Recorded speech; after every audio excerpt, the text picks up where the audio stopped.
is your English instructor Ayesha and you are watching my channel Penetrable Knowledge. Welcome back to another video.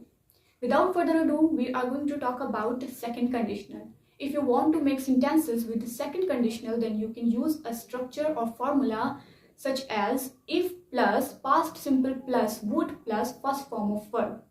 And you can use second conditional if you want to talk about the situations or events which are unlikely, which are impossible, and you can say that are unreal situations in the present and in the future.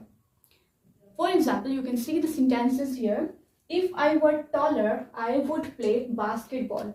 In the main clause, you can say in the if clause, we are talking about the unreal situation. If I were taller, this one is not possible situation. If I were taller, I would play basketball, and I am just imagining this situation and I'm saying that. Second one is if she were here, she would help us. If she were here, this one is past simple. You can see here past simple, and we are making sentence by would and first form of verb. And in the third one is if I were a Disney princess, I would be Cinderella. This one is also unreal and impossible situation in the present and in the future.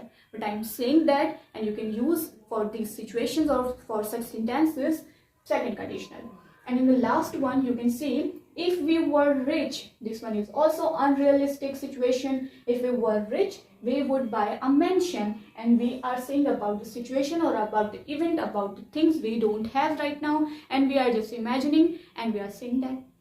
I hope you have learned zero, first and second conditional very well, and if you have any confusion, you can ask me in the comment section. I will definitely reply you. I will definitely explain each and every single thing to you, and I hope you guys will be fine until I come in the next video. See you in the next one. Happy learning. Allah.